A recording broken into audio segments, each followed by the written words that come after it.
पूजामूलं गुरुर्पदम् मन्त्रमूलं गुरुर्वाक्यम्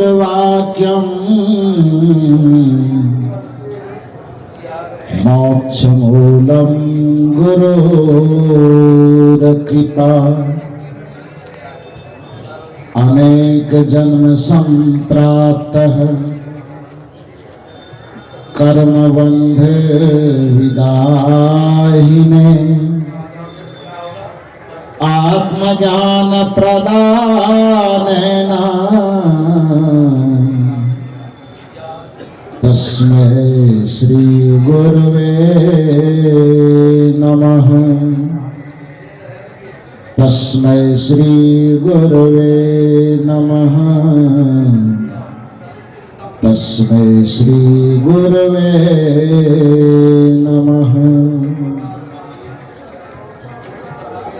मेरे व्यावहारिक एवं पारमार्थिक जीवन के प्रबल प्रेरणा स्रोत परमाराध्य परम पूज्य सदगुरुदेव जी तीर्थराज प्रयाग की पावन भूमि पर आयोजित दिव्य सत्संग समारोह में मंचासीन परम वंदनीय संत समाज, इस परिवर्तक स्थल पर विराजमान अध्यात्म प्रेमी सज्जनों तथा देवियों, अभी इस मंच के माध्यम से हम लोग बहुत अच्छी बातें श्रवण कर रहे थे। परम पूज्य संत श्री कृपाशरण साहब ने अभी हम लोगों को बताने की कृपा किए कि अलग अलग इष्ट की उपासना करने वाले अलग अलग लोक की कल्पना करते हैं, लेकिन सदगुरु कबीर साहब के द्वारा बताया गया जो परम उपास्य है और उस परम उपासना का जो परिणाम है वह एक है। इस धरती के जितने भी मनुष्य हैं सबका परम उपास्य है, सबका परम प्राप्तव्य है परम शांति।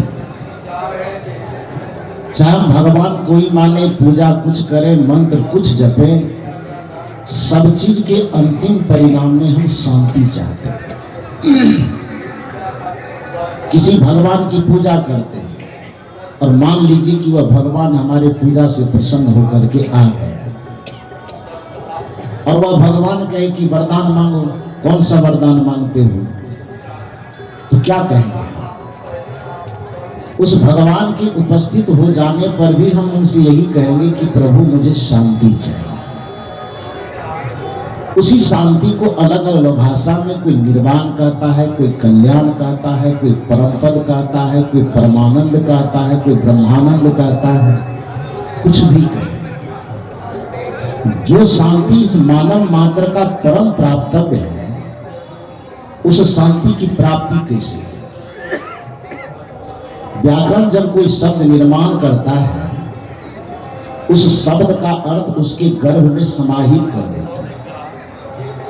शांति शब्द में ही शांति की प्राप्ति का रास्ता छिपा हुआ है।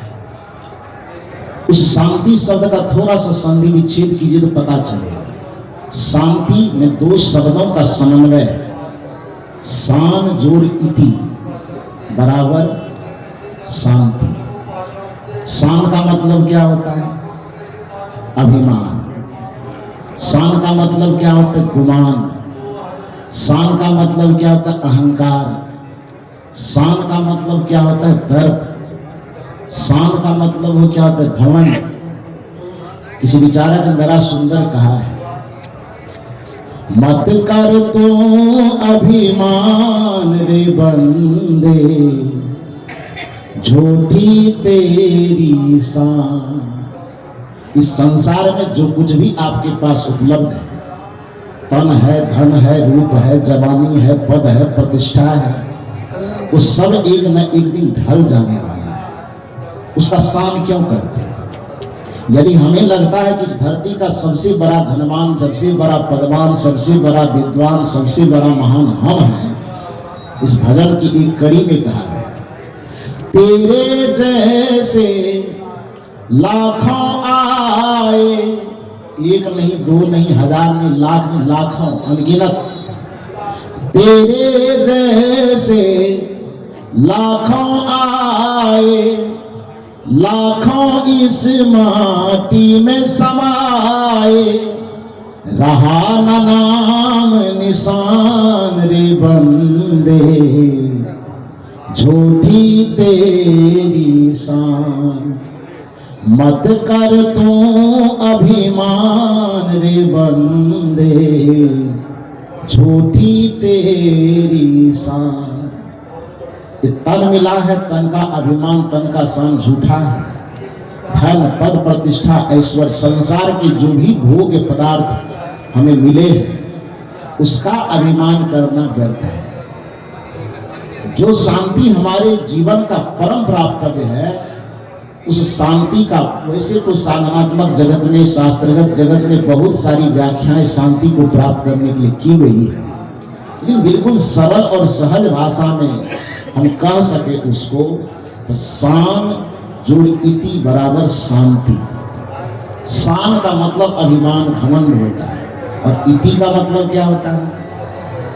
दो शब्द है व्याकरण में, अथ और इति। अथ का मतलब शुरुआत, आरंभ, और इति का मतलब समाप्त हो जाना, खत्म हो जाना। शान जोड़ इति, जो व्यक्ति अपने जीवन से प्राप्त प्राणी, पदार्थ, रिश्ते, नाते इत्यादि के शान का इति करने में, उस शान और अभिमान का अंत करने में सफल हो जाएगा, वह व्यक्ति चाहे कोई भी पूजा पद्धति करे, वह अपने शांति को प्राप्त कर लेगा। यही शांति को प्राप्त करने का परम पथ है।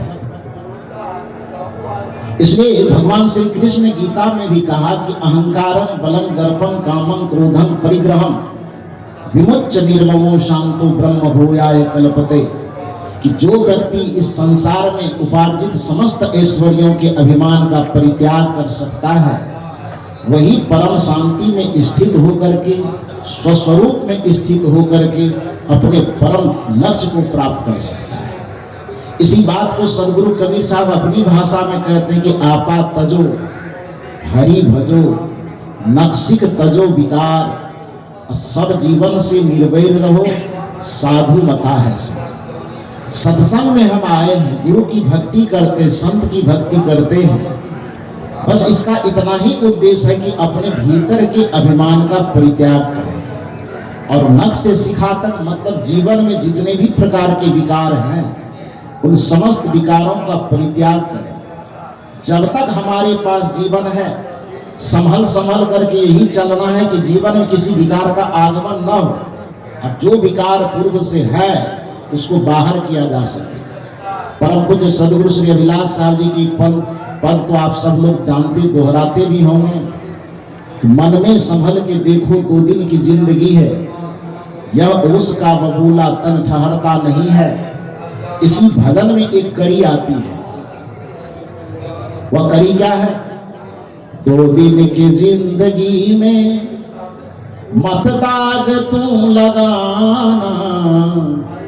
थोड़ी दिन की जिंदगी आपके हमारे पास है, और इस जिंदगी को जितनी पवित्रता के साथ लाए थे, उतनी पवित्रता के साथ लौटा देना ही सच्ची भक्ति है। यही मार्ग कबीर साहब ने दिखाया, चदरिया झीनी रे झीनी, राम नाम रस बीनी, चदरिया झीनी रे झीनी।